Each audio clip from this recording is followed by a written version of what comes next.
කතාව පටන් ගන්නේ ඩාරිම්ගෙන්. එයා ලොකු කම්පැනි එකක CEO කෙනෙක් විදිහට ඉන්න සාර්ථක කාන්තාවක්. එදා සඳුදා දවසක්. එයා ඔෆිස් එකේ ඉද්දී එයා ළඟට ආපු අලුත් ඉන්ටර්න් කෙනෙක් එයාට මුත්තක් දීලා ප්‍රපෝස් කරනවා.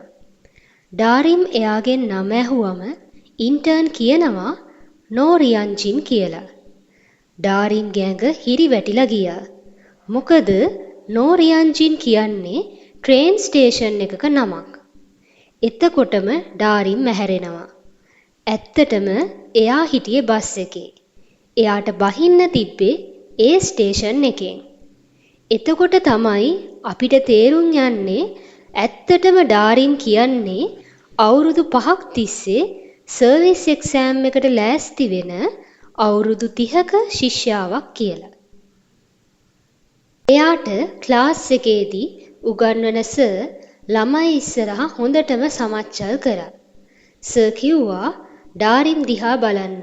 එයා අවුරුදු 5ක් තිස්සේ ලෑස්ති වෙලත් තාම ජොබ් එකක් නැහැ. ඔයාලත් වැඩ කරේ නැත්තම් එයා වගේ නෝරියන් සොම්බියෙක් වෙයි කියලා. මේ කතාවෙන් ඩාරිම්ට නම් හරිම අප්සෙට්. හැබැයි එයා සර්ට මුකුත් කියන්න ගියේ නෑ. මොකද එයාට සර් නොමිලේ ක්ලාස් වවුචර්ස් දෙනවා. ඊට පස්සේ ඩාරිම් යනවා සුපර් මාකට් එකකට එයාගේ පාර්ට් ටයිම් ජොබ් එකට. ජොබ් එකෙන් පස්සේ එයා ගෙදර එනවා. ටික දවසකින් එයාගේ පොඩි නංගිගේ වෙඩින් එක. ඩාරිම් ආවට පස්සේ නංගි වවුචර් එකක් දෙනවා ජේජු දූපතේ දවස් 4ක් නවතින්න. නංගි කියනවා එයා නැන්දම්මට කියලා තියෙන්නේ අක්කා US කම්පැනි එකක වැඩ කරනවා කියලා. මොකද එයාට ලැජ්ජයි අක්කා වෙඩින් එකට එනවට. මේකෙන් ඩාරිම්ගේ හිත ගොඩාක් රිදුනා. හැබැයි එයා දුක හංගන් ජේජු දූපතට යන්න එකඟ වුණා. එයා කාමරයට ගිහින් ඉද්දි ඇහෙනවා නංගි අම්මත් එක්ක රණ්ඩු කරනවා අක්කට ජොබ් එකක් නැහැ, ගිෆ්ට් එකක් ගේන්න සල්ලිවත් නැහැ කියලා. මේ අතරේ අපිට G6ක්ව හඳුන්වලා දෙනවා. එයා ස්ටාර්ට්අප් ඉන්ඩස්ට්‍රි එකේ වැඩ කරන්නේ. එයා ලෝකේ ඉහළම ඉන්වෙස්ටර්ස්ලා එක්ක මීටින් එකකයි දැන් ඉන්නේ. ඒකෙදි එයා සාර්ථකව ඩීල් එක ක්ලෝස් කරලා ඒකෙන් 10 ගුණයකින් ලාභ ලබනවා. මේ මීටින් එකේදී ඉන්වෙස්ටර්ස්ලා ඉල්ලනවා කිම් ජොන් කියන පුද්ගලයාව ගෙන්වන්න කියලා. මේ අතරේ හයොක්ගේ යාළුවා ජේ යං මින් එනවා.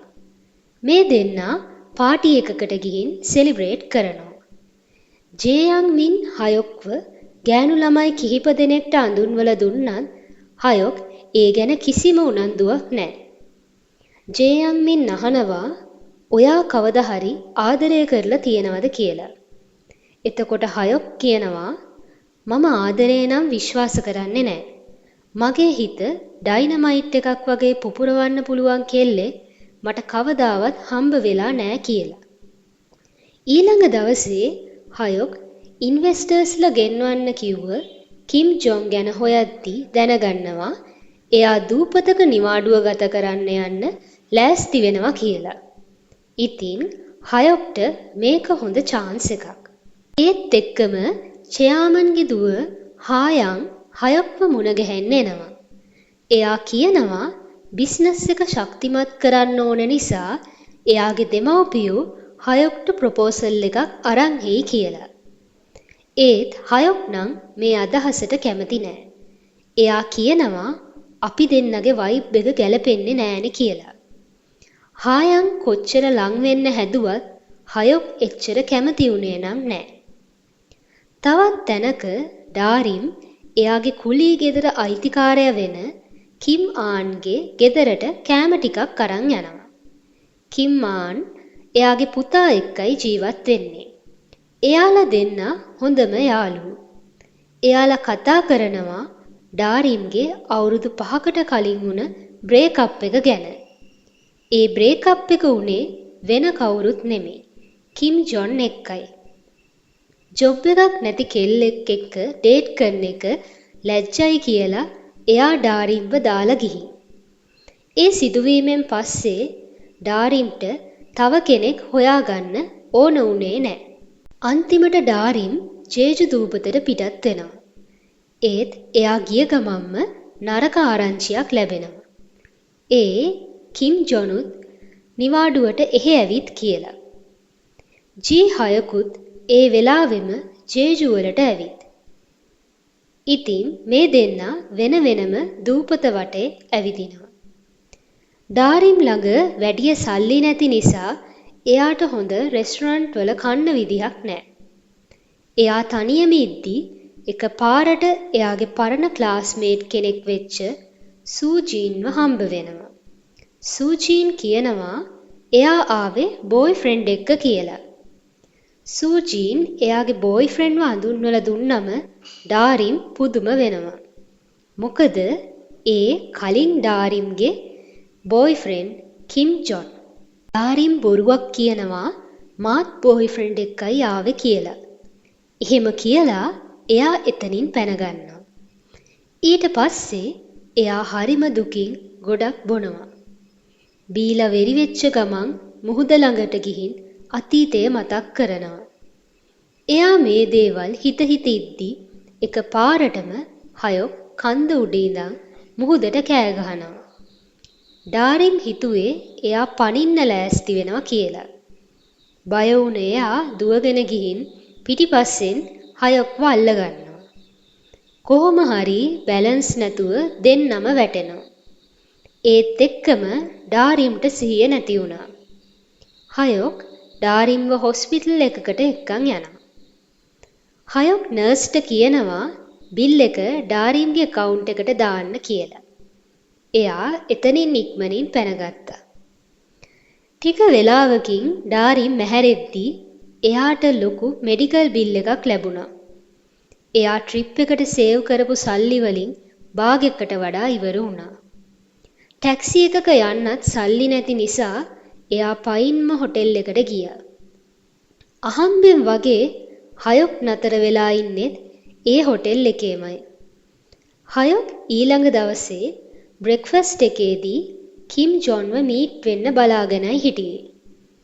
ඊළඟ දවසේ උදේ හොටෙල් එකෙන් නොමිලේ බ්‍රෙක්ෆාස්ට් දෙන නිසා ඩාරිම් ඩයිනින් ඒරියා එකට යනවා.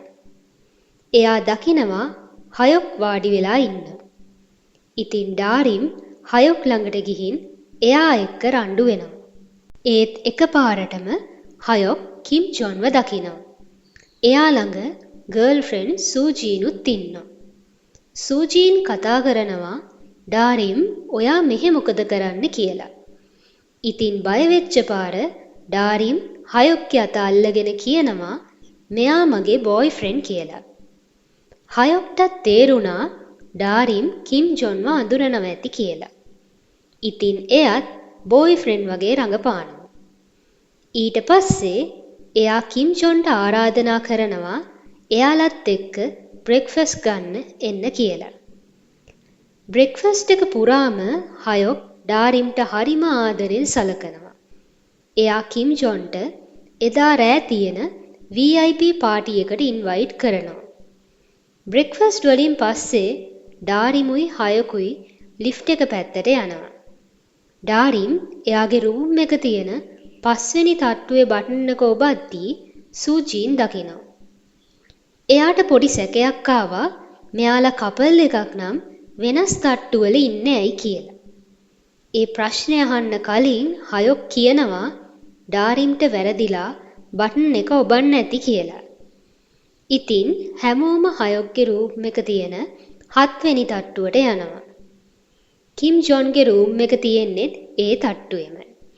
ඉතින් කරන්න දෙයක් නැති පාර ඩාරිම් හයොක්ගේ රූම් එකට ගියා. ඩාරිම් අහනවා ඇයි ඔයා මෙහෙම රඟපාන්නේ? මං ඔයාගේ නම පාවිච්චි කරේ හදිස්සියට විතරයිනේ කියලා. ඒ වෙලාවේ හයොක්ට තේරුණා ඩාරිම්ගේ කලින් බෝයිෆ්‍රෙන්ඩ් කිම් ජොන් වෙන්න ඇති කියලා. ඒක නිසා හයොක් ඩාරිම්ට ඔෆර් එකක් දීලා කියනවා දවසකට විතරක් ඔයා මගේ ගර්ල්ෆ්‍රෙන්ඩ් විදියට රඟපාන්න ඕනේ. මාත් එක්ක පාටි එකට එන්න. මට කිම් ජොන් එක්ක ඩීල් එක ක්ලෝස් කරගන්න ඕනේ. ඒ වෙනුවට මං ඔයාට හොස්පිටල් බිල් එකේ දෙගුණයක් නෙමෙයි තුන්ගුණයක්ම ගෙවන්නම් කියලා. ඉතින් ඩාරිම් කිම් ජොන්ගෙන් පලිගන්නත් හිතාගෙන මේ ඉල්ලීමට කැමති වෙනවා. ඊට පස්සේ දෙන්නම පාටි ඩ්‍රෙසස් තෝරගන්න shopping යනවා. ඒත් ඩාරිම් ඒවල ප්‍රයිසස් දැකලා හයොක්ව කඩෙන් එළියට ඇදගෙන ගිහින් කියනවා එක දවසකට විතරයිනේ මට ඒ තරම් ගණන් ඇඳුම් අඳින්න බෑ කියලා. සල්ලි අපරාදෙනේ. එතකොට හයොක් කියනවා ඔයා යන්නේ මගේ ගර්ල්ෆ්‍රෙන්ඩ් විදිහට. මේ වගේ අවුල් විදිහට යන්න බෑ. ඔයා හොඳම විදිහට ඉන්න ඕනේ කියලා. ඒකෙන් ඩාරිම්ගේ හිත පොඩ්ඩක් රිදුනා. ඒක හරියට කිම් ජොන් කලින් කිව්වා වගේ. ඉතින් හයොක් ඩාරිම්ගෙන් සමාව ඉල්ලුවා. එදා රෑ පාටි එක දවසේ ඩාරිම් හරීම ලස්සනයි. හයොක් එයා දිහා බලලා කියනවා මට හිතෙනවා මම ඔයාව සින්ඩරෙල්ලා කෙනෙක් කරා කියලා. ඉතින් හයොක් ඩාරිම්ගේ අතට රින් එකකුත් දානවා. පාටි එකේදී එයාලට කිම් ජොන්වයි සූජීන්වයි හම්බ වෙනවා. කිම් ජොන්ට ඩාරිම්ගේ වෙනස් වීම දැකලා ජෙලස් හිතුණා. ඒ අතරේ හයොක් එයාගේ ස්ටාර්ට්අප් එක ගැන කිම් ජොන්ට විස්තර කරා. ටික වෙලාවකින් ඩාරිම් ටිකක් එළියට යද්දී කිම් ජොන් එයාව දැකලා එක එක විදිහේ පහත් කතා කියන්න ගත්තා. කොහොම හරි කිම් ජොන් හයොක් ඉස්සරහා ඩාරිම්ගේ විස්තර ගැන ප්‍රශ්න අහද්දී හයොක් කිසිම පැකිලීමක් නැතුව හරියට උත්තර දුන්නා. තව දුරටත් ප්‍රශ්න අහද්දී ඩාරිම් බය වෙලා අසනීපයි වගේ රඟපාලා හයොක්ව ඇදගෙන යනවා. ඉතින් හයොක් ඉක්මනට ප්ලෑන් එකක් කියනවා අපි දැනට යමු. හෙට ආපහු එයාලව මුණ ගැහමු කියලා. ඒ කියනවත් එක්කම කිම් ජොන් මෙයාලගේ පැත්තට එනවා දකින ඩාරිම් එකපාරටම හයොක්ව කිස් කරනවා. මේ දෙන්න දිහා හැමෝම බලාගෙන ඉන්නවා. ඒ කිස් එකෙන් පස්සේ හයොක් පුදුම වෙලා ඉන්නවා. ඒක හරියට ෂොක් වේව් එකක් වගේ. එයාගේ හද ගැස්ම වෙනස් වෙලා අමුතු හැඟීමක් දැනෙන්න ගත්තා. එයා ඩාරිම්ට කියනවා ආයෙත් කිස් කරන්න කියලා. ඩාරිම්ගේ ප්‍රතිචාරයට කලින් හයොක් ඩාරිම්ව ආයෙත් කිස් කරා. මේක ටිකක් දිග ගැඹුරු කිස් එකක්. මොකද හයොක්ට දැනුනේ හදවත ඇතුලේ ඩයිනමයිට් එකක් පුපුරනවා වගේ.